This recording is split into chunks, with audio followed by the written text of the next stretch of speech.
This is NBK, nothing but Knicks. When Sim pass the assist, you know that it's #1 show that breaks down the game. If you can't play defense, stay out my way. Dribble the ball, come down the lane. 5 seconds on the shot clock, who gon' win us the game? You wanna hear Nick updates and trade rumors? Postgame reviews, this the place you tune in. So tell a friend just to keep the ball moving. Like the page if you feeling the movement. Every game we coming to win. Give us a sub like a player that came off the bench. This is NBK, nothing but Knicks.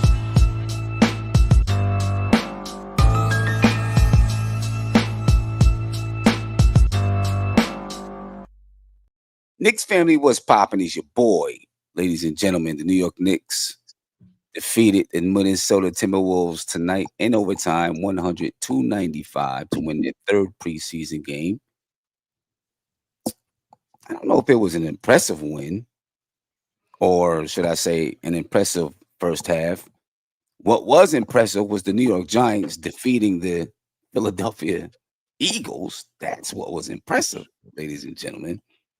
Jackson Dart doing his thing. Cam Scatterbull doing his thing. I mean, Malik Neighbors isn't even there. You know what I mean? But yeah, I didn't come to talk about the Giants, although I kind of feel like talking about the Giants because that was a big win. And, you know, if the Giants didn't have 5 turnovers last game, they're 3-0 with Jackson Dart at the helm. But anyway, let's talk about the New York Knicks. Again, the Knicks beat the Minnesota Timberwolves 100-95. They were led in scoring by, who were they led in scoring by?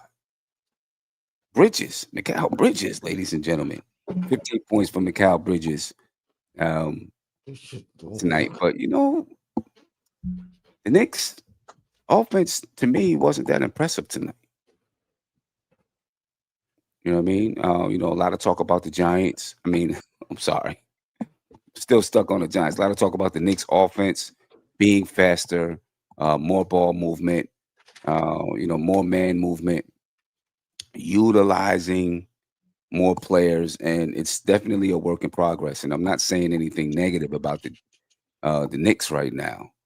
You know, I'm just saying that offense is it's definitely a work in progress. You know what I mean? It's a little scratchy right now. You know, but I can see the vision. Right? I can see what it is that they want to do. I can see the cuts. I can see the passes they're looking for. I can see the way that they're trying to play up tempo. Some of the shots, in my opinion, right now are a little iffy. But I think that's what you go through when you're trying to figure out a new offense, when you're trying to figure out how to play fast. When you weren't accustomed to playing at the speed or at the pace that they're trying to play at, you're going to be a little shaky in your shot selection. You know what I mean? So I do think the Knicks are a little bit shaky in their shot selection right now. But, you know, that's to be, I guess that's to be expected. The Knicks tonight, you know, well, let's talk about overall. Overall, ladies and gentlemen, the Knicks shot 37%. I'm sorry, the Timberwolves shot 37%. The Knicks shot 34% from the field on 102 shots. Now, that's a lot of shots, 102 shots. They were 35 for 102. They shot 26% from the three-point line. The Knicks took 57 three-pointers against the Minnesota Timberwolves tonight. 57 three-pointers, more than half of their shots. Now, we've seen this formula with the Boston Celtics, right, and with other teams around the league. I think the Knicks have the three-point shooters to do it. Obviously, you know, they're taking this many three-pointers because they're playing a lot faster. They're getting more shot attempts. They're getting more possessions, right? So I think it is natural that they will take more threes, but wow, 57 of them, that's, you know, that's close to 60. In the first half alone, ladies and gentlemen, the New York Knicks took 27 three-pointers in the first half. So that means they took 30 three-pointers in the second half. Obviously, you know, your young players, the bench was in the second half, you know, and they're trying to figure out where to get their shots as well. But it's gonna be something new. I think something that I'm gonna have to learn. Um, Sorry, I seen Nick Nation's question. I'll answer that in a second. It's something I'm gonna have to get used to. At the speed they're trying to play, the type of offense they're trying to put into place. You know, um, there's gonna be some bad shots, some questionable shots. Let's say that at least from the beginning, right? Because they got to figure out which shots to take and what are good shots for particular players and all that kind of stuff. So, uh, yeah, it didn't look that great to me tonight. Um, but it's the third preseason game, and there's a lot that this team has to learn. You know what I mean? Just going over the stats for the Knicks: 55 rebounds for both teams, 22 assists for the Knicks. If they shot better, listen, they got 22 assists on 34% shooting for the game. So imagine when we have games where they're shooting 50% from the field. We're talking 40 assists maybe. 11 steals for the Knicks, 6 blocks, only 11 turnovers for the Knicks tonight. Again, they shot 34.3% from the field, 26.3% from the three-point line, 75% from the free throw line. Knicks, 38 points in the paint, Minnesota 28. Second chance points, Knicks 18, Minnesota 11. Fast break points, Knicks 18, Minnesota 13. I'm expecting for those fast break points to increase with the way the Knicks are trying to play, with the speed at which they're trying to play. I would expect those numbers to increase. So it's a work in progress. A work in progress. We see them get down 12 points to the Minnesota Timberwolves. The starting group, your main rotation players. The bench brought the Knicks back. They get it in overtime, 100-95. Listen, for only making 35 shots, they still scored 100 points. It seems like they're gonna go. They want to let it go. They want to let the ball fly. That's what Mike Brown said. Right? We want to let the ball fly. We want to let it go, and they're doing just that. You know what I mean? I'm still figuring out. Do we have the players to play that style? And from the beginning, maybe it doesn't look. It may not always look that way from the beginning. I think because they're used to playing one way, right? They played a certain way under Tom Thibodeau, which was much slower. More. Like really, really a real half court game, more one on one. So now they've got to figure out how to do this. All right, so we'll see what it's about, man. First half of the game, the Knicks shot 26.7%, only 14.8% from the three-point line, although it was on 27 three-point attempts. In the second half, ladies and gentlemen, the New York Knicks shot 38.8% from the field and only 36% from the three-point line. They were 9 for 25, so they shot the ball a little bit better from the three-point line in the second half.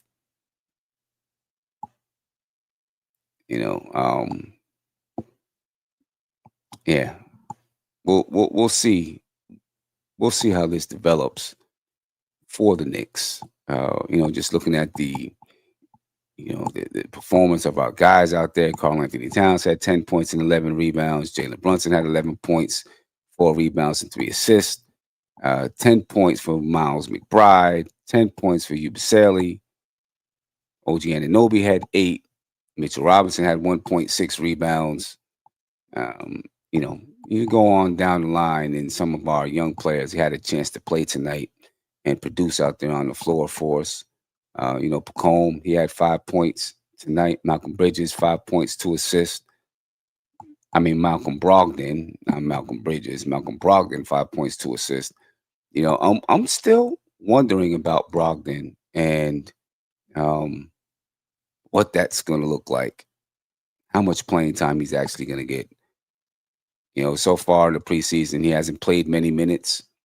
I wouldn't expect that he's going to play a lot of minutes in the preseason, especially with his fragile bones. You want to preserve as much of him as possible, but I'm not sure if he's in the rotation, to be honest with you.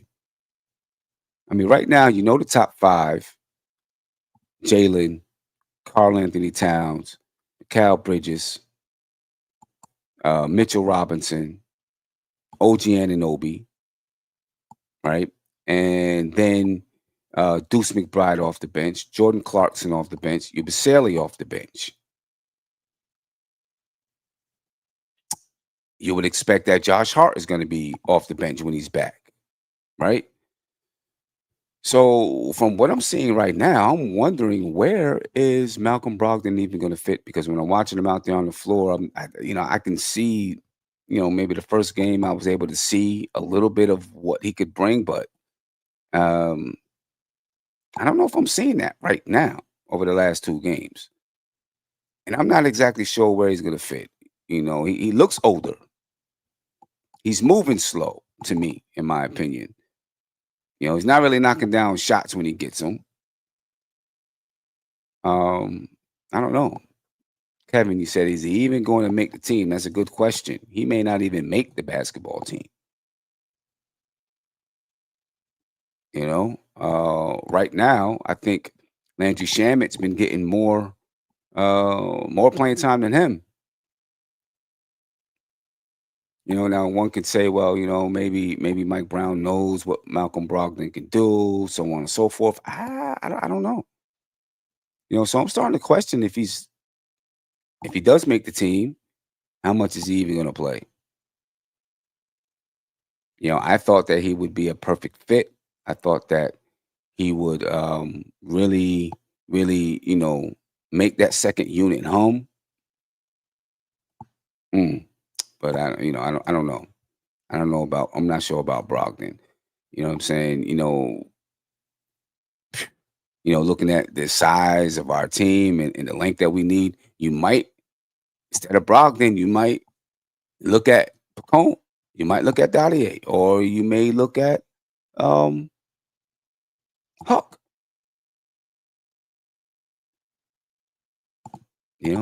Kevin, you said maybe he needs more time to get comfortable. I don't even know. Maybe. I don't know. He just, Mike Brown is not bringing him in until the second half of the game. Sometimes, and then he just doesn't look like it. Doesn't look like he doesn't look like a contributor right now to me. So we'll see what's happening with him, or what becomes of it. But if he continues to play like this, he won't be on the team, and we won't even get a chance to see. I don't know what to say about him. Nostalgic Nick said, I didn't like his game at all. Me either. There wasn't anything that I really seen. I mean, all of his decisions were just basic manage the game decisions. And maybe that's all Mike Brown wants from him. I feel like maybe that's all he can do right now. Maybe his body's just old. Harlem CEO, Brogdon gives me the feeling no matter what, he will play at a slow pace. Exactly. Now, he doesn't, I don't think he needs to have crazy speed, to participate with this team, as long as he can push the ball up the floor and get it to the right person, get it to the right spots. So I don't think he has to have crazy speed like that. But if he's not pushing the ball up the floor and he's playing more of a half court game, then he may not be a good fit for this basketball team. I don't know how much more to say about it than that. If that's going to be the case, he just may not be a good fit. And I hate saying that, because I was in support of bringing Malcolm Brogdon into onto this team, because of what I thought that he would bring to this team. You know what I mean? We'll see. We'll see how it goes from there. I is there. I want to ask you all: is there anyone so far in the preseason that has really stood out to you? Because I'm not sure if there's anyone that's really stood out to me. Brunson, Karl Anthony Towns. These guys are doing what they normally do. Um, Jordan Clarkson, I have my thoughts about Clarkson, and some of the things that he does out there on the floor. His shot selection mainly. He does make me a little bit nervous. But I don't know. I don't see Deuce. Okay, Kevin said Deuce seems like he got better. I agree. I think Deuce has gotten better. I think he's more confident. I think he feels like there's some ownership. He has some ownership on this basketball team, right? Because he's been here. He's one. I mean, is he the second longest tenured Knick on this team behind Mitchell Robinson? I think he probably is, right? So he probably has some ownership in this team, and that helps them, to have. That's going to help him to have more confidence. He takes control of the second unit. He plays with the starters. He's not afraid to play with. I mean, he started games last year, right? So he's not afraid to play with the starters. I do like what I'm seeing from Deuce. He seems faster. He's not afraid to shoot the basketball. Maybe he's gotten a little bit more creative. I know watching videos from him over the summer, he's really working on his ball handle. He was really working on his creativity, getting to the basket, working on his footwork. You know what I mean? I do have, a lot, some high hopes for Deuce and what he brings to this basketball team. Kings, yeah, Deuce is definitely more comfortable out there on the floor, and playing a faster pace might really benefit Deuce, because he doesn't really have half court creativity, in my opinion. That's not his game. He's a straight line player. He's not shifty. He's a straight line player. You know what I'm saying? I'm gonna go straight to the basket. Now he's got a little bit of a pull up, right? But he's more of a straight line type of guy. You know what I mean? I got my man Tony Crone in the building. And see what Tony thinks about. We're talking about Deuce right now, Tony, and what he just, what we've been seeing from him in the preseason so far, and how he's looking with this team. What's your thoughts on Deuce? Right, we're talking about any players that kind of have stood out to us in the preseason so far. What are your thoughts on Deuce and how he's come along? Well, he's definitely one of the standouts to me. I think number one, I know you was talking about his ball handling. I think his ball handling it definitely has improved. And his footwork has definitely improved as well. You know what I mean? Like, I don't know if that's a credit to Brunson or not, but like you can see the different movements and counters that he's shown that he really didn't have early on. Yeah, I like what I see from him. He's one of the guys that I think is going to have a standout year or his best year so far. Yeah, I hope so. I really do.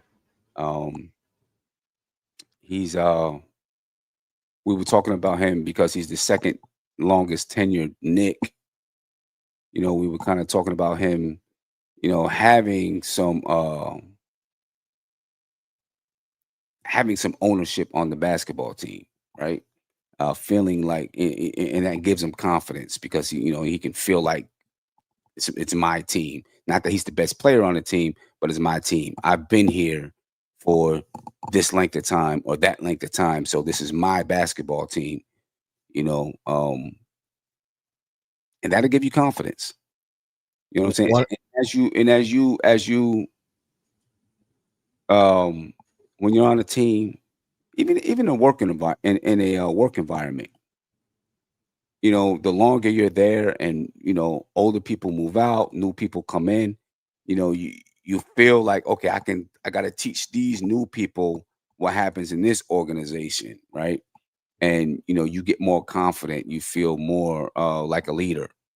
You know what I'm saying? And I think that's kind of where Deuce is right now. I think he probably feels more like a leader, feels more like one of the leaders on this basketball team. You heard him last year, right? Talking to Huck, doing things like that, explaining to him how to get minutes, so on and so forth. And I think, although he has a new coach, I think that might even help him having a new coach, because he probably can tell Mike Brown some things about the organization and how things operate. You know what I mean? So, yeah, I agree. I think Deuce is going to have a big season.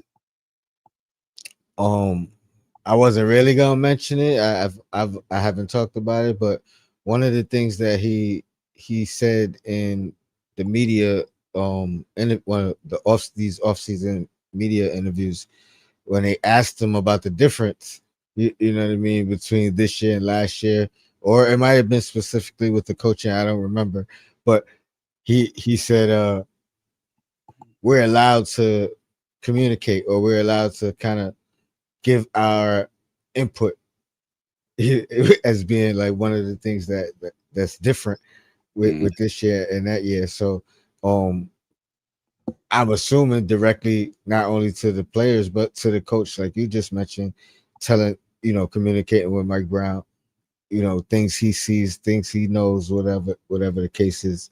But yeah, I think he's a lot more comfortable in this new regime, and I think Mikal as well. They've been vocal, I think, when expressing the differences between last year and this year. Yeah, no doubt. Let me get to a caller. I got my man Silk on the line.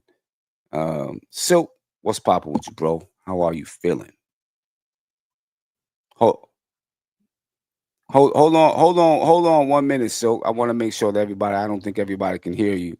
So let me adjust something really quick so that we can make sure everybody, everybody wants to hear from Silk. You know what I mean? Silk, go ahead. What's poppin', bro? You can hear me now? Yes, sir. We good? We good, baby. We good. What's going on with you? Oh. How you doing, Tim? What's up, Tony? Happy New Year, fans. Here we go again. New season. Yes, sir. How you feeling so far? Let me ask y'all a question. I love him with some Deuce. Do you think he needs to learn a floater? Because I've seen a couple of times he tried to do a pull-up against somebody bigger than him, and they kind of blocked it. I think that's what he's missing. He got his dribble got better. He's getting the paint more. But he needs a quick shot floater. Because he tried to do that step back fadeaway. Sometimes his footwork is not fast enough, and they able to block that. You think that's what he's missing? Do I think that he's missing a floater? A quick floater in the paint. That he ain't got to do that fadeaway, because sometimes that fadeaway be blocked because he don't have the quick feet like Brunson that he could pop and hit that second to release. Yeah, I think Deuce is, I don't know, Deuce isn't shifty, right? So I think, adding, in practice, everyone can look shifty, right? When you get in the game, it's a different story. I don't know if he has that type of an offensive game. I just think he's a straight line player. You don't see. So you don't think he can learn a floater and a quick floater in the paint, get it over the tall guys? Maybe he can. Maybe he can. But everything that I see from him is always, okay, he's got a little stop and pop. But when he goes to the basket, he normally takes a straight line to the basket. And, he's not like on his toes, ready to shift past people or ready to stop on a dime, and change directions, or stop on a dime and let it up. It's more like, okay, I'm going to the rack. And and maybe over time he can, become a little bit more shifty. So I don't know. Maybe, I'm not saying he can't develop it, but I'm sure he probably can. I don't think that's all that he's missing in his offensive game. I think it's more of it is just, he's not consistent. That's all. He's not consistent with that jump shot. Well, that's why my Knicks fans are hating on Clarkson. But something I see, we may need Clarkson because sometimes nobody wants to take a shot, and he's the only one that be going in the paint taking a shot. I don't want him doing them pull-up threes because he's not a good three-point shooter. Stop doing that. Stop doing that. But I saw one time in the court, everybody passing the ball. Even Deuce was passing the ball. Nobody wanted to try to force it in the paint. And Brown wants you to force it in the paint so you can kick out and spray. Mm-hmm. And the only guy I see on our bench that 3 guys kept following him around in the paint was Clarkson. Even Brogdon, there was like 1 or 2 guys near him. But as soon as Clarkson go in the paint, they like, oh, he gonna shoot it. And you see 3 guys following him around in the paint. He's the only one people get nervous when he gets in the paint area of our bench players. I know he got a little crazy with his crazy long shooting threes. I mean, listen, you got to talk about him to stop doing that. I mean, but I ain't gonna front. Like right now, I get nervous a little bit when I see him out there getting ready to operate because I'm like, all right, what's he gonna do? What's he gonna do? You know what I'm saying? He's that type of a player that people said it before in the chat. He's the type of player that you're like, no, yes. You know what I'm saying? He's that type of guy. You know what I mean? So he's Starks. He's Starks. He's like our generation Starks. Yeah. He is like Starks. It's kind of like Starks. You know what I'm saying? Let me ask y'all guys a question. Cause I ain't gonna stay on long. Yeah. Cause, other people want to get your guys. What do you feel about Dottie? Because I sent a chat to Nick the Time Show yesterday, and I told him Daddy A is giving me Cam Reddish vibes. Sweet-looking jumper that hardly ever goes in. Finally, he hit one today. It rattled in. But she's giving me those vibes of a guy who looks like he could shoot, but don't hit nothing half the time.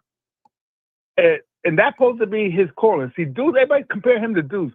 Deuce came in the league with a calling card, defense. That is calling card supposed to be a 6'8" wing shooter who hardly ever hit his open jump shot. And you see with Mike Brown's offense, whoever in the 3 spot is going to have a lot of open threes. OG's getting a lot of open threes. When he come out, you see Dottie has a lot of open 3 shots at the 3. But he keep missing them. So we need a person who, when OG sit down, who come in 3 spot, when you open from 3, that shot's going to beat it in a Brown system. Okay. But Silk, but check it out. We don't know if he's going to get playing time like that, but he's just now getting a little bit of burn. You know what I'm saying? So, he's been playing, maybe he's got to get a little bit more used to the pace. You know what I mean? And just get comfortable playing out there in a rotation. If he's going to be in a rotation, playing in a rotation.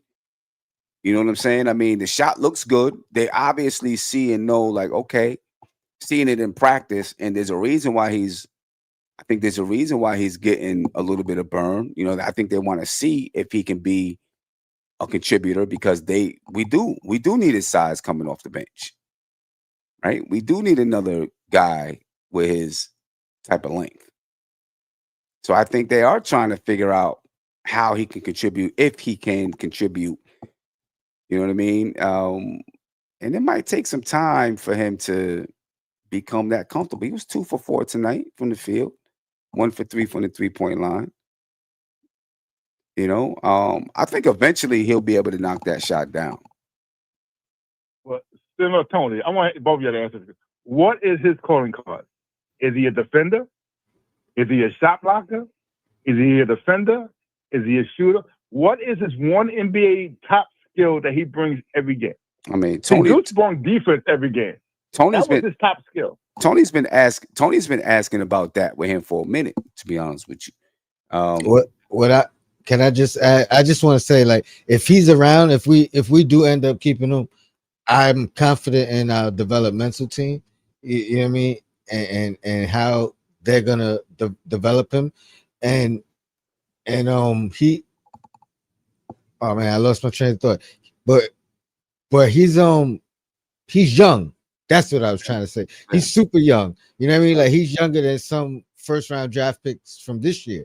So you know what I mean? So I don't have much expectation for him right now, I think the biggest thing, to your point, Sim, him seeing this action, like the best experience he's gonna get is or the best learning he's gonna get is experience.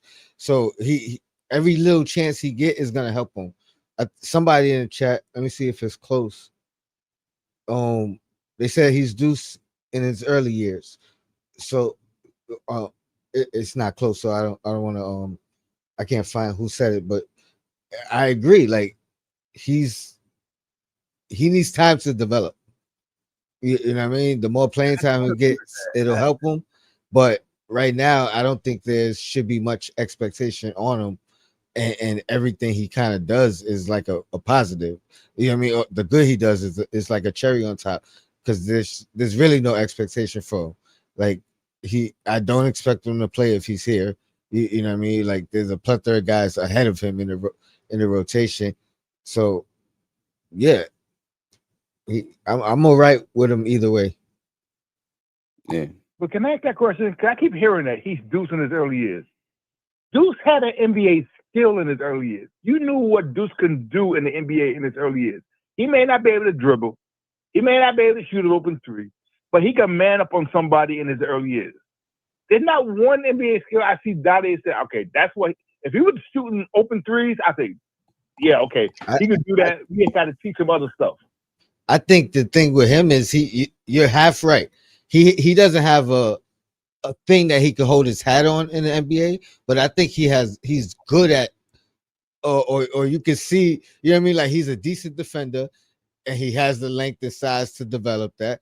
The shot looks good. You know what I mean? Once it starts falling, it'll be a different story. You know what I mean? He's very versatile in the sense that he's switchable right now. You know what I mean? Like that, but that'll develop and get better. So he's almost like a Swiss Army knife guy, but he's young. Like you shouldn't really expect any defined skill set.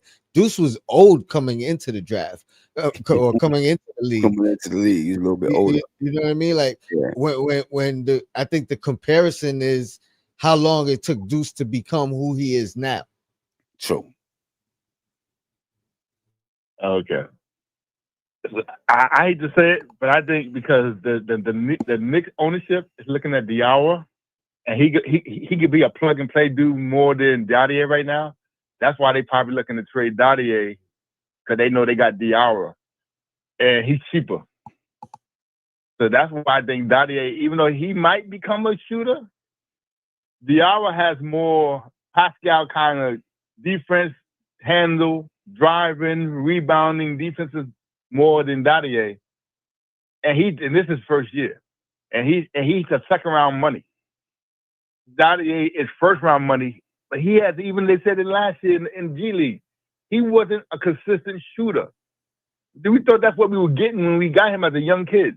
He may not know defense. He got height and size. He likes to cut, but we thought we were getting a 6'8" shooter. And that's the one thing I keep saying. He reminds me of Cam Reddish. His shot looked good, but it don't go in half the time. That was Cam Reddish's problem. He looked like he was supposed to be a good shooter, but he kept missing at 6'8". And the only reason he lasted as long as he did was because of his height and size. If you were missing that many jump shots at 6'4", 6'5", he would have been out the league, Cam Reddish. He's streaky. He had one good playoff series, and he thought he was the man, and then he's in Lithuania now. So I'm worried that is that kind of dude. And I think the Knicks are worried about that too. That's why they make an offer for him, because they see Diarra has the NBA skill right now. A ball handler, rebounder, defender. We could teach him how to shoot. Dade don't have an NBA skill right now. We're trying to teach him one definite skill that he's really good at. He got size. That's what we want to keep him, because he has size. If he was 6'5", he would have been traded out of here. Like we getting ready to do Colin. So his age doesn't factor in at all to you? Yeah, what is he, 19? But if we were that type of team that we could wait on age, yes, I would give him time. We're not that team. You don't think so? We're trying to win the chip in 2 years. We're trying to win. But wait a minute. If we're a championship contender, he's 20 years old. If we're a championship contending team without him, we're supposed to be a championship contending team. Then how do we not have time to wait on him? We had time to wait on Deuce. We let Deuce keep growing and developing, and we kept growing and getting better and developing. How do we not have time to wait on Dottier? You said we would have had time if we didn't have Diawara. They seen this kid Diawara, and they saying, "Now we could pass on. We could get some of our draft picks back for Dottier and trade and put Diawara in his spot." The Knicks are looking at it that way. They get 5 picks from Mikal.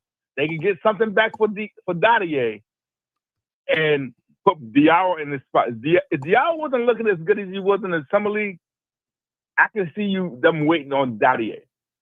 But the fact that Mo looks like he's a baby Pascal Siakam with his ball handling, his defense, and occasional three-point shot he hit. So why not let both of them grow and become poor man's who'd you just mention? Siakam.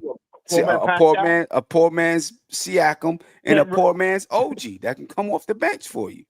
Why not let who's OG? Which one's OG? Why not let Pacome, Dottier, let him become a poor man's oh, I didn't say OG, I said a poor man's OG. I don't see it. I don't know. I think he has tools to play defense. I think he can shoot the 3. Out of the preseason, he hit. They gave him they started him. They gave him a shine. But guess what? Like 7 to 8 3-point shots. Right, this is the first one he hit. But guess what though? but guess what though? They're giving him the ball there, which means to me that they believe that he can hit it. Or they're trying to showcase him so they could trade him. And that's what I was gonna say. And I don't know if this is an argument of should we trade him or not. I don't think that's the argument. I think we were just answering, or for me, I was just answering the question. I'm not necessarily opposed to moving him if they decide that. Part of the reason is because we have Muhammad. So I agree with you in what you're saying, but yeah. So for me, I'm not arguing to not trade him. I'm just saying I was just answering your question specifically. I hear you. I don't know. Maybe I'm being a little harsh on the kid. You know? Yeah, I think you are, man. But it's just his game supposed to be shooter. We drafted him as a 6'8" shooter, and he misses more than he makes, which is frustrating. Yeah. But look, but think about it. Think about this. Right? Deuce's first 2 years, he came in the league as someone who's supposed to be able to shoot 40% from the 3-point line, or close to there. Deuce. Because he could shoot. Now, he was a mid-range guy. He's supposed to be a mid-range guy. He could shoot in college. He could shoot in college. That was one of the things. We spoke to his high school coach. He could shoot in college, and people thought he was going to come in and be able, to knock down threes in the league. He wasn't hitting them. He was in the G League, though, and he was knocking them down, right? But there's a big difference between the G League and the NBA. You know what I'm saying? And it took him a couple of years until he started knocking them down in the league. But guess what? What did they keep saying? We see it in practice. We know he can hit them because we see it in practice. It's just a matter of time before it starts happening in the game, right? Tibbs kept saying that all along. Why can't that be the same for Dottier? Because Dottier's not hitting them in the G League either. That's my problem. Deuce was doing stuff at the NBA level in the G League. Yeah, Deuce was 24 years old. Deuce was 24 years old in the G League. Or something like that. I got you. I know. I want to see something that he's at NBA level. Well, maybe it wasn't 24. Maybe he was 22. At the NBA level 23. in his first 2 years. Maybe Deuce was 22, 21, 22. Yeah, he was 21, 22. He wasn't 20, 19. He wasn't 19, 20. I give you that. Coleman, he wasn't a baby. But wasn't Dottier playing with pros overseas? So that kind of age and education with grown men overseas got to give you some cachet. I mean, he was still a kid, and you're still not playing in the NBA. You're still not playing in the NBA. You know You know what I'm saying? It's fast. You know, the NBA is faster. People close out quicker. All of those things, man. I think you got to give him time. We got to give him a little. We got to give him a grace period. I know. You hear where I'm going. I'm for Mo Diarra over Dadier. Let me keep Mo. And we need two veterans on this team to help us in the playoff push. I'm for Dadier. What veterans we going to get? We just picked up a veteran in Malcolm Brogdon, and you know, I'm not feeling confident in what I'm seeing from him. Why? He ain't looking trash. He look a little slow, but he ain't getting that many minutes. Man, he's not getting that many. But he looks old to me. But we just need a ball handler that can move the offense. That's what we need. Yeah, I don't know. Because you don't want Mr. Tucker controlling the ball. Who after Brunson sits down, who's going to control the pace of the game? That you ain't just moving the ball, moving guys. And that's why I thought Malcolm Brogdon was going to be that guy. But from what I'm seeing, I'm not confident. I don't know. And maybe it's going to take some time. Maybe because he's old, it's going to take some time. He ain't that much older than Jordan Clarkson. No. But I have more confidence in the offense being flowing with him handling the ball than Jordan Clarkson. Matter of fact, Jordan Clarkson's older. Long Malcolm Brogdon is 32. He'll be 33 in December. And I think Jordan Clarkson is already 33. Yeah, Jordan Clarkson he turned 33 in June. But since there's more ball movement with Brogdon, and you got to admit that the system moves, the ball moves smoother with him in the game. I'm not going to kill him because he over. See, this thing to me, like I was telling Queen on her show earlier, I sent a chat. I think the trip to the hour where they went is almost like an all-star game. You take 2 hours, 2 days flight to go out there. Body rest, you play a game, you take 2 days to come back. It's like 4 days in between each time, and you ain't got no rhythm because you traveling out there, you resting a day, you practice a day, you playing a game. It's like 4 days in between going there and coming back. That's why I think the first game they went out there, they wasn't hitting no shots, and the first day they come back, they ain't hitting no shots. That body you got to get used to travel time going back and forth from that place. They probably going to shoot much better the next game like they did. They shot much better the second game and when they went out there. I think the travel and Brunson's like that. He needs a rhythm. Even Brunson's shot ain't really consistent hot smoking like he normally do. So he needs to play back-to-back games. When Brunson gets hurt, the first game back, he never shoots well. It takes him 1 or 2 games of playing basketball before he gets his rhythm back. And I think this long trip of them taking so many days off in between times to play, okay, it's messing with their timing. I mean, I can see that. You know, right now for the preseason game, in the preseason that, long trip coming back, boom, boom. I get that, and they got 2 more preseason games before they're ready for Cleveland. So,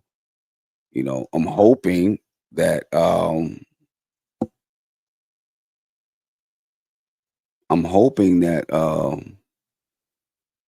we get to see, like kind of the full rotation in the next game and, kind of a dress rehearsal, Yeah. And old man Brogdon, he, how you old people are. We can handle them long trips like that. His body probably aching and pain. But it's all good, fellas. I'll catch up with y'all next time. But I have a little more confidence in Brogdon than Clarkson. But we're going to need Clarkson because there's going to be time where we're going to have that bench where nobody want to take a shot, and he'll take that shot. Yeah. Well, yeah, he's going to take the shot. Yeah. He's going to take the shot. You already know that. Silk, I appreciate you, man. Peace, all right, fellas. All right, peace. All right, peace. Hey, Tone, I know you got to rock soon. One thing I wanted to ask you, though, how do you feel the Knicks took 57 3-pointers tonight? 100. They took 102 shots. 57 of them were 3-pointers. They didn't shoot the ball well from the 3-point line, but 57 of them were 3-pointers. How you feel about that? Well, I know Mike Brown's happy. I know that for Mm-hmm. sure. Mm-hmm. It was, I'll say maybe like a little excessive. 57. That's a lot. You know what I mean? Like It's a 50, lot. It's a lot. 51, whatever. That I probably wouldn't bat an eye or anything. But overall, if you look at it, like things like that will happen. It's gonna average out. You know what I mean? Like we didn't shoot 40 in the last 2 games, so and obviously they know that's the emphasis of what the coach wants them to do. So it was a little overkill, but I think we're gonna see that at times, and we're gonna see some lower, some under 40s, and then they're gonna make the adjustment. But overall, it will balance out. On the flip side as well, like you said, we shot bad tonight, right? So if we didn't shoot the ball bad and it was 57 threes, then we definitely not batting an eye, right? So one of the things that I learned, and Tibbs used to say it, but I'm gonna add a little bit to it, is we could play fast and play bad and still win the game. And I think that was an emphasis that tonight it felt like this was the most, the threes aside, this still felt like the most that they kind of fully was bought into the system, or figured out the system, or game, or first half, however you want to look at it.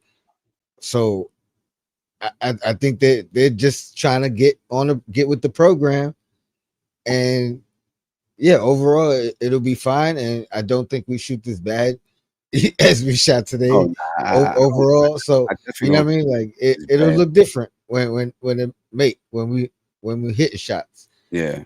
Okay. I definitely don't think we shoot this bad. And when we're trying, when you're trying to play with speed and shoot accurately, there's a learning curve with that. You know what I'm saying? There's definitely a learning curve. So And I'm patient. the turnovers was up as well, which is going to happen when you pushing the pace, and you Yeah. trying to find cutters and things of that But nature. tonight there was only 11. Oh, was I Yeah. looking at the wrong stats? That was mostly starters? Let me check it. Because I was looking at the Let me check to make sure. Let me I check. know Yeah, Brogdon had no, 3. 11 turnovers tonight. Oh, okay. 11. Timberwolves had 23. Knicks had only 11. Oh, pardon me. I Yeah, must have been looking at the wrong stat. But so I mean that's a good sign. yeah, What that's a really good sign. what were the assists? 22 assists. Okay. Right. Yeah, I I mean, must have been looking at something with the wrong stats. I but do got a question for you you know, when you're done. 22 assists on only 34 shots made. That's not bad. Yeah, that's actually very good. It's a 2-part question. Answer the first one, and then I got a second question. But how do you feel about trading Dadier for cap space? Obviously, for Shammer and Brogdon, or whatever combination of 2 guys that they're talking about, and potentially a third guy down the line, buyout time, or once they're able to. Um, it's all gonna depend on who. I mean, I feel like we're in a position to let our young guys develop. You know what I'm saying? Um,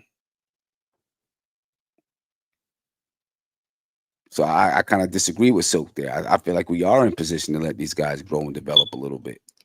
Well, I'm not even referring to Silk though. That's kind of been the reports of what the Knicks are thinking right now. Right, As far as so right, but I guess what I'm saying is like who are we bringing in that's that much of a contributor? Like who are we trading these guys for who are that much of a contributor? You know what I'm saying? well, Where it's like, all right, we well, not this guy is so much of a contributor. We're okay with not letting them develop for a future slot because we know what this guy, can get us over the hump or whatever. here's the logic of why I would do it. Number one, I do think I don't think Brunson's been hard. I mean, pardon me, Brogdon's been horrible. I actually think he's been pretty good. I think he's lost a step, but I think that's not like right this year. I think he's kind of been lost a step. But one of the things that I definitely noticed about him is he's a true point guard, and he's never been like he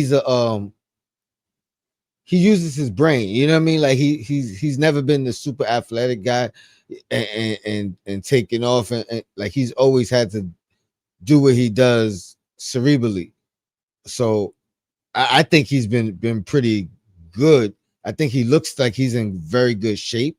You know what I mean? Which is a good sign. But I say all that to say the it would be Brogdon and Shaman as of right now. Like per all the rumors that are out there, you trade Dadier, potentially get a second or whatever the case.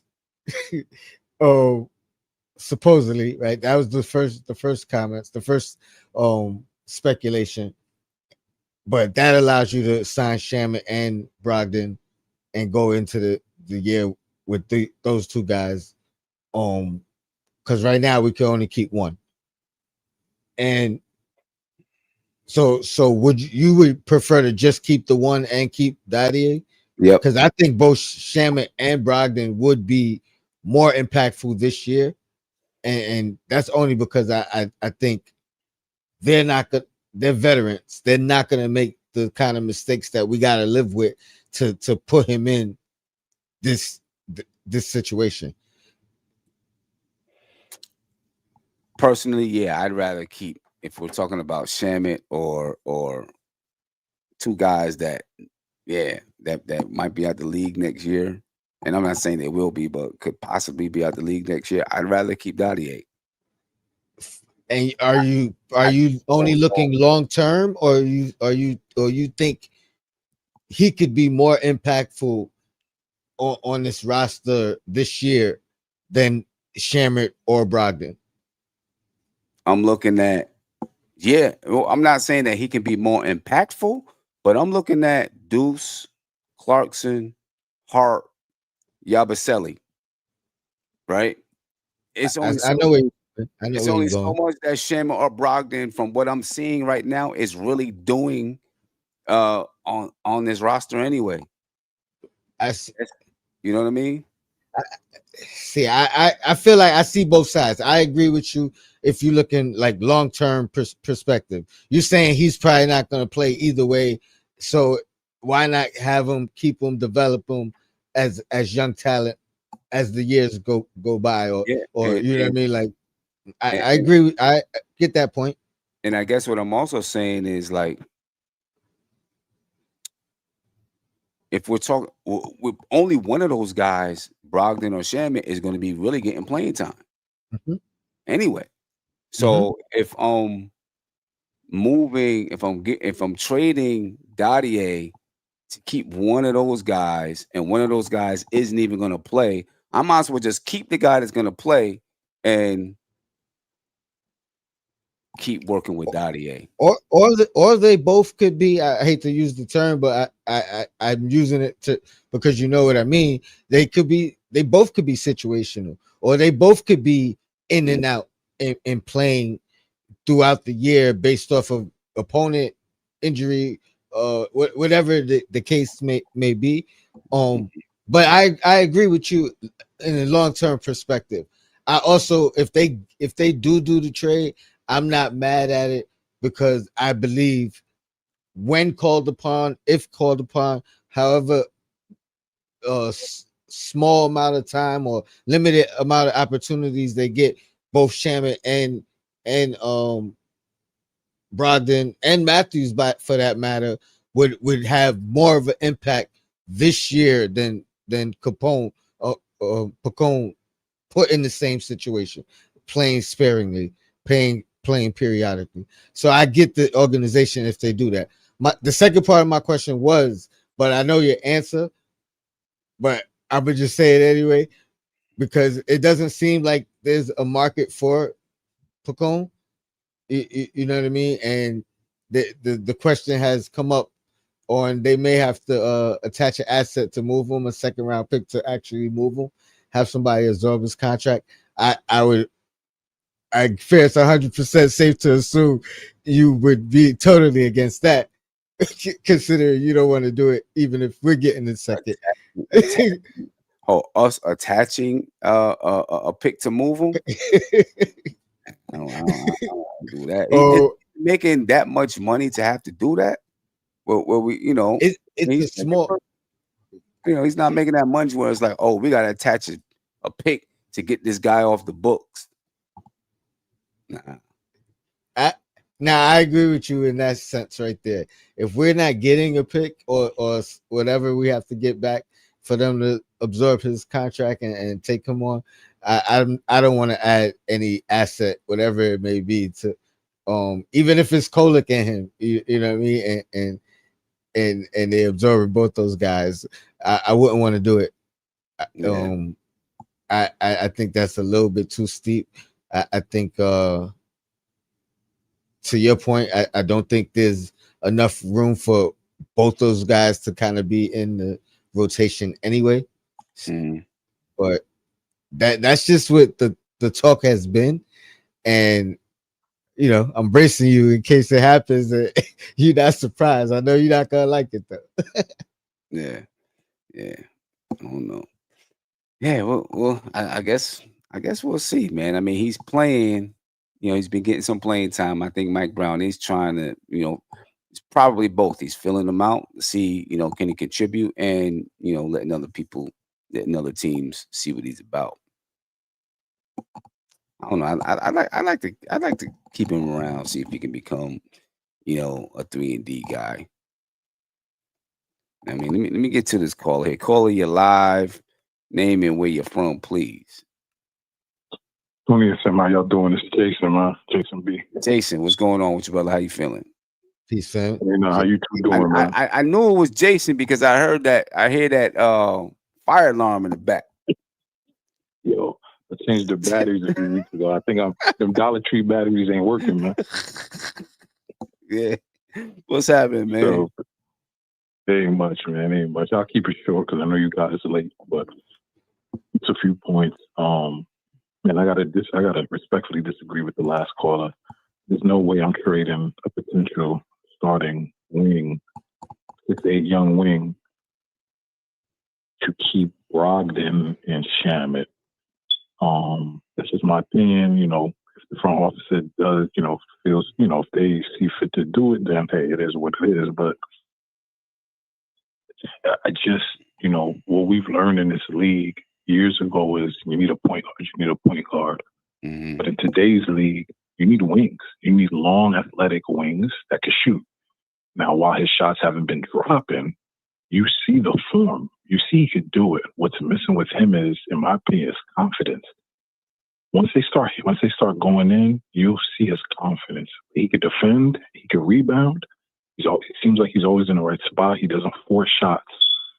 So to me, to trade a 19 or 20-year-old potential wing that we have under cost control to keep Brogdon and Shamet, to me, would just be malpractice. And on top of that, if you have to use a second-round pick to offload him when you took him in the first round, that to me would be asset mismanagement. I don't see why our core 9 is good enough to win a chip and continue to develop Pacome and Diawara and McCullough. Like, I don't see the need to necessarily. It seems like everybody's in a rush to trade Daddy, and I don't get it.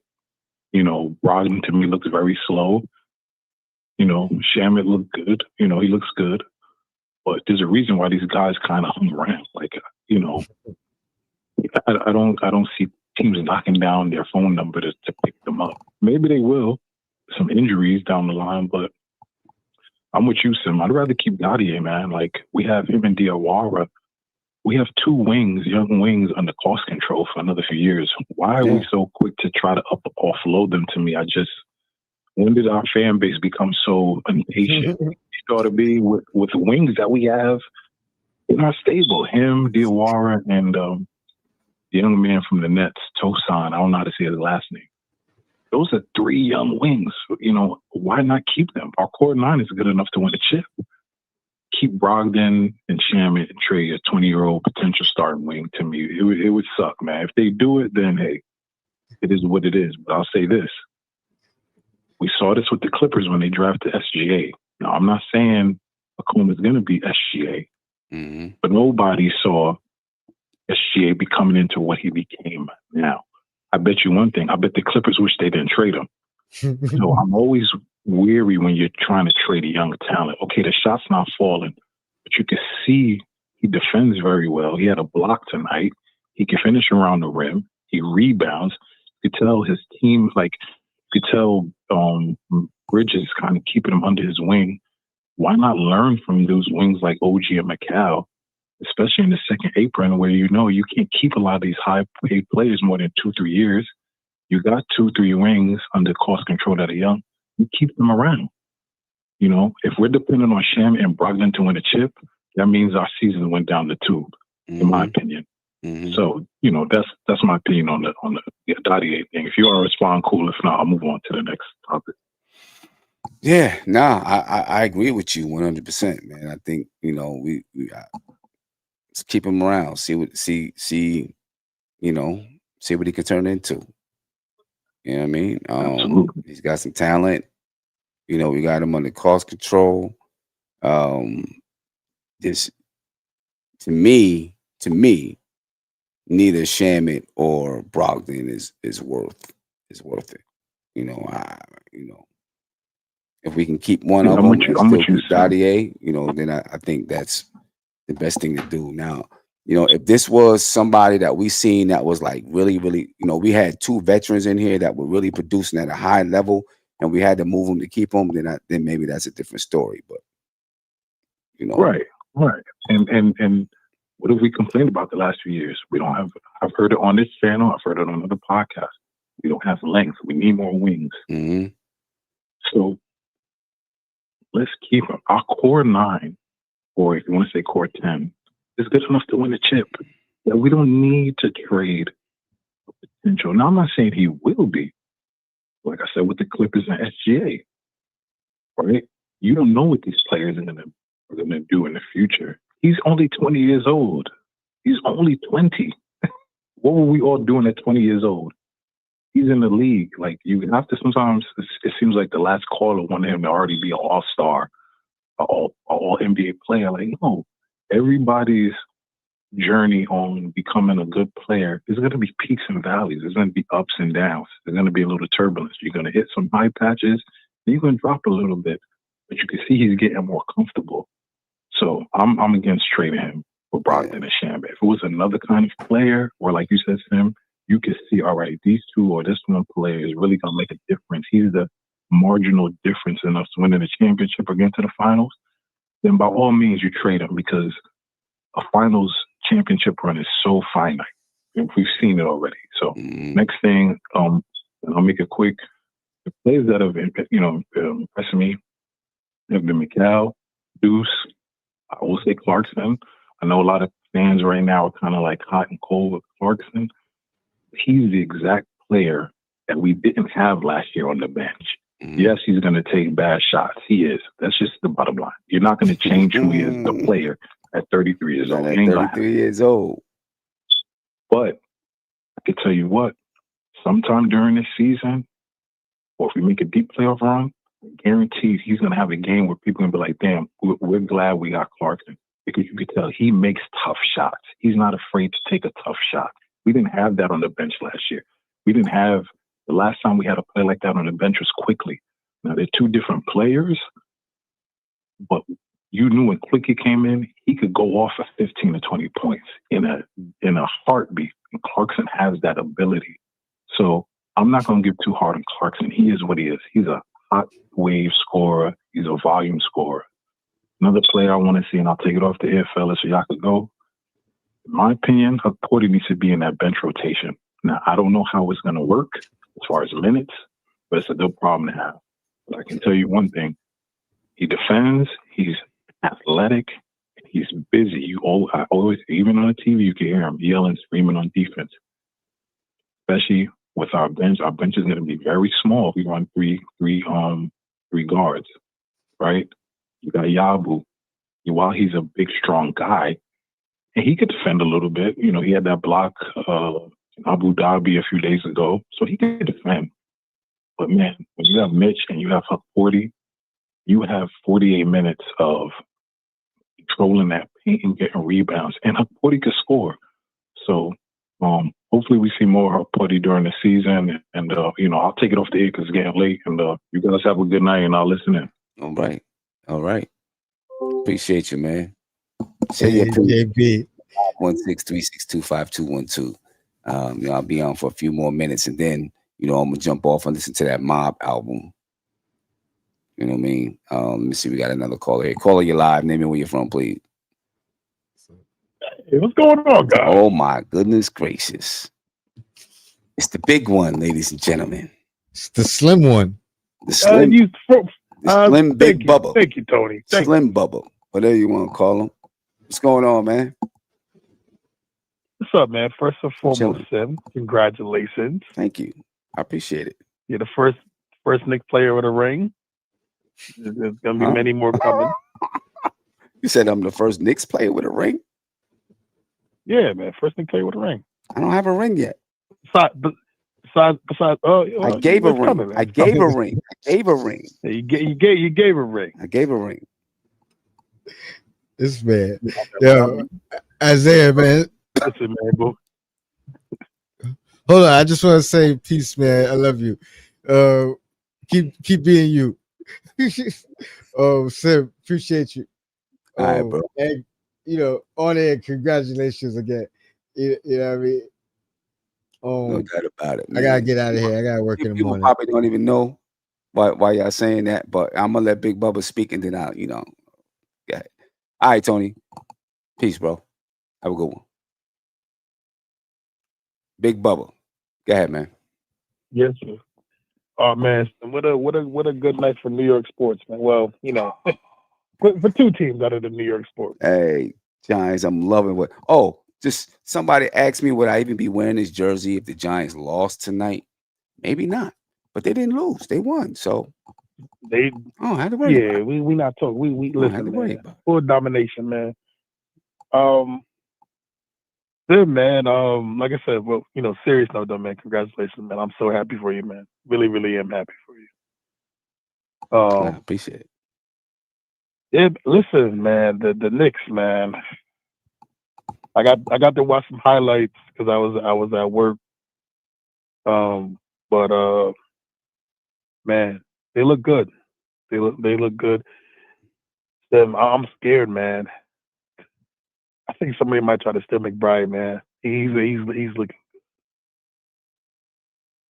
He's looking good, man. And shout out to Benji, man. I know Benji was just on the phone. Shout out to Benji, man. I love that guy, man. He already knows that that's my big brother right there, man. Yeah. But I do agree with him, though, man. You gotta keep a guy like Clarkson because the guy. I mean, we're gonna be frustrated with Clarkson. He's gonna be our J.R. Smith, son. He's gonna have the. You gotta take the good with the bad. He's gonna have the 3 for 12 game. Then he's gonna have the 12 for 18 game, son.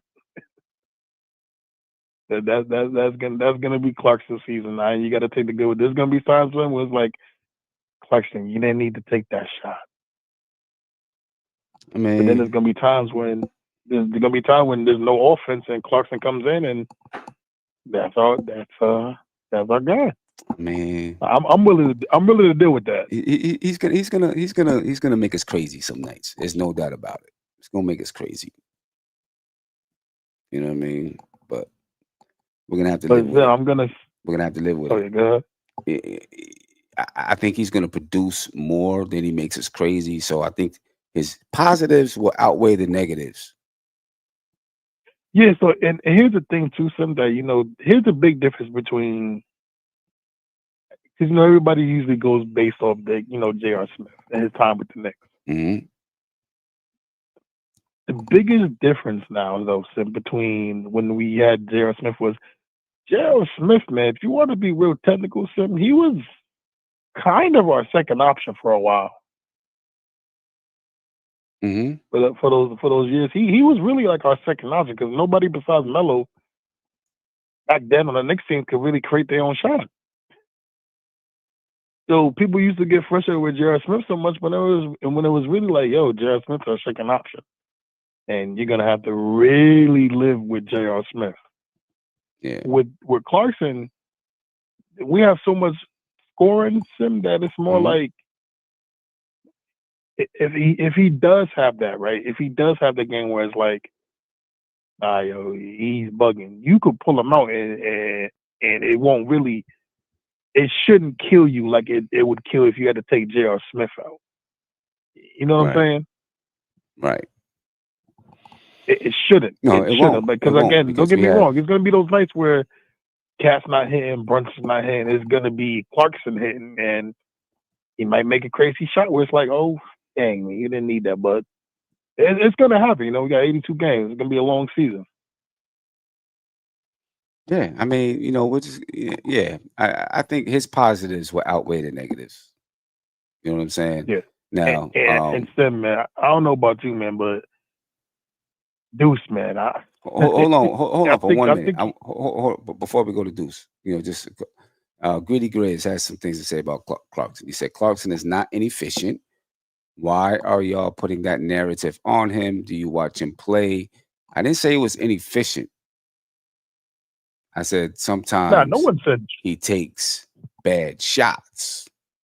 I think that's different than being inefficient. You know, now his field goal percentage has, you know, been up and down throughout the years. Now, and in the preseason, he's been inefficient. He's shooting 40% for the preseason. That's inefficient. Right now, last year he shot 51%. The year before that, he shot 50% from the field. The year before that, 37%. The year before that, 40%. The year before that, 48%. The year before that, 44.8%. Then 38%. Then 51%. Then 48. Then 52. Then 41%. Then 45%. Then 34%. So he's been up and down throughout the years. You know what I'm saying? And part of the reason is because of shot selection. You know, I personally don't think he has the greatest shot selection, and he can get a little bit wild. You know, Greedy Gray said he's a scorer. He's supposed to shoot. He knows how to hoop. He was playing for Utah. He is supposed to pass. Who is he supposed to pass to on that team? I'm just saying, I know he understands how to hoop, but his shot selection can be a little crazy to me sometimes. But you know, we'll live with that. Go ahead. Yeah, like I said, I'm fine with living with that too. But man, Sam, I don't know about you, man, but yo, Deuce, I'm excited for Deuce, man. I'm excited, man. I'm loving what I'm seeing from Deuce. So if we could get Deuce, if we could get this version of Deuce, and we could get Malcolm Brogdon, man, you're talking about a pretty much point guard trio that I don't think there's a better point guard trio in the league, son. Who's the trio? Brunson, Brogdon, Deuce. You didn't hear me just talking about Brogdon. No, I'm not sure about Brogdon. You didn't just hear me talking about Brogdon because I'm not sure about Brogdon right now. Yeah, I think he just got to get back to. He just got to get back, man. Get back to what? Get back to what? Because I don't know.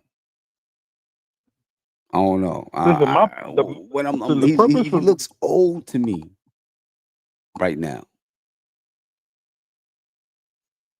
You say he look old to you? He looks old. I mean, he's been through multiple surgeries. I understand that, and I get it, and I know why he would look old. I'm just saying he looks old, and I don't know if he's going to be a contributor for this basketball team. I'm hoping that he does. Hoping that he is. I'm just saying he looks old, man. Well, I hope so too, man. Just saying he's old. Looks Jason Kidd old. Ooh, and this last year with the Knicks. It's just Jason Kidd had a better mind. Yeah, when he was with the Knicks, Jason Kidd had a better mind. You know what I mean? He looks old.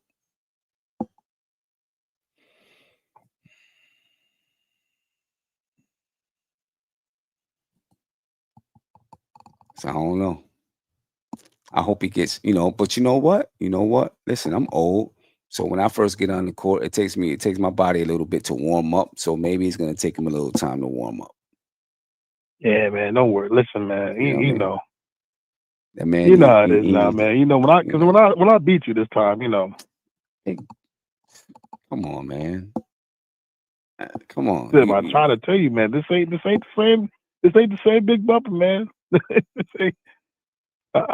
I run every day, Sim. Isaiah, I just want you to know, I won't be huffing and puffing like I was last time. I bet you do run every day.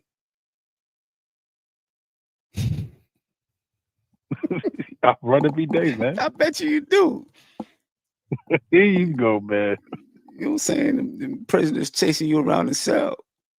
No, you almost gonna be cussing your show. That's right. Them, Big Bubba, them inmates ain't making me run. Hey, are you staying off the bars? That's all I want to know. Are you staying off the bars? Are you just last time you was on the show? I told you stay off the bars. Man. Are you staying off the bars?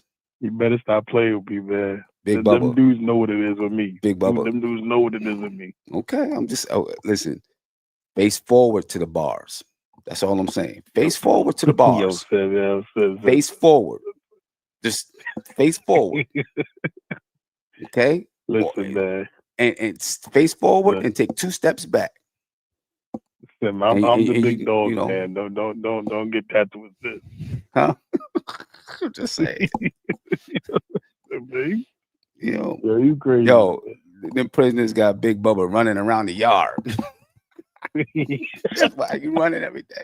That's why you running around every day? They chasing you around the yard. Yeah, nah, man. They listen. That's all right. Don't let them catch you. That's all. You better get your juke moves on. Bonk, bonk. You better get out there with Jalen and work on your footwork. Get your lateral movement up the speed. Become shifty. You don't want them prisoners to catch you. It's a wrap if they catch you. Yeah. Ain't nobody listen, man. Ain't nobody catching me, and if they try to catch me, man, it ain't gonna end up good for them. Okay, all right. All right. Good. Cool. Listen, I know you just got married, man, but if you better focus on our match, man. I don't want your new wifey, man. Don't put I don't want false your wifey information. Don't put false information out there. I got engaged. Engaged. Yeah. Stop. Yeah. I don't want wifey looking at you crazy when I beat you, man. I don't want that, man. You big bro, you know what I'm saying? You don't have to worry about that. She won't, because you won't beat me. All right, listen, man. Listen, man. You're not as good in one-on-one basketball as me. You're not as good in team basketball as me. You're probably not even as good in 2K as me. So forget about it. Anyway, anything else about the New York Knicks though? Because I'm about to log off. It's 1 o'clock. I've been on for a little while. You know what I'm saying? About to go finish watching this Jackson Dart and Cam Scatterbull interview. Yeah, I want to watch that too, man. Because this team, this kid, man, big things for the Giants. But all these though, man, we're looking good in preseason. Like you said, we got to just tackle a few things. Mm-hmm. The Bobo's been good. Again, for me, right, I'm gonna say this throughout the whole season. Defense. I want to see how this defense is gonna look. Mm-hmm. I want to see, because that's gonna help. That's gonna be the way we win our championship. Agreed. Because OKC not going nowhere. Houston's a little weaker now because of Van Fleet being gone, but They're a great defensive team. You always got to worry about the Warriors and their defensive team. Those are great defensive teams. So we got to we can score, but man, we gotta make sure that defense is good because that's gonna take us to where we want to go to win the championship. So yeah, I agree 100%. We'll see. I mean, the defense hasn't looked terrible, and it can get better. I think Mike Brown is going to use different types of defenses. You know what I'm saying? So I'm I feel positive about what we can do defensively. 100%. Me too, man. Yeah. Hey, son, I know. Hey, great show, man. Congratulations again, my brother. Thank you. Super happy for you. Yeah. And ladies and gentlemen, just so I got engaged on Tuesday night. It's a beautiful thing. And you all seen her on here before. She's been in the chat. Name is Maggie Fresh, YouTube name. So next time she comes on the chat, congratulate her for me. You know what I mean? Anyway, Big Bubba. Anything else, man? Somebody log off. I'm good, man. Listen, man. Go Giants, go Knicks. We looking good, baby. New York sports is back up. No doubt. All right, Big Bubba. I'm out. I appreciate you. Stay off the bars. Stay off the bars. I'm not playing with you, man. I'm not gonna do this. I'm going, man. Stay far away from them. That's all I'm saying. Yo, man. Yo, this dude is crazy, man. Right. Peace, Big Bubba. Ladies and gentlemen, I appreciate your time tonight. I'm gonna head up out of here. Thank you for the congratulations. We'll talk about it a little bit more, when we have an earlier show. You know what I mean? But I'm happy about it, bro. You know what I mean? Anyway, folks, I will head on up out of here. Be peaceful, and maybe I'll catch you sometime tomorrow. I'm out. Peace. This is NBK, nothing but Knicks. When Sim passed the assist, you know that it's #1 show that breaks down the game. If you can't play defense, stay out my way. Dribble the ball, come down the lane. 5 seconds on the shot clock, who gon' win us the game? You wanna hear Nick updates and trade rumors? Post-game reviews, this the place to tune in. So tell a friend just to keep the ball moving. Like the page if you feeling the movement. Every game we coming to win. Give us a sub like a player that came off the bench.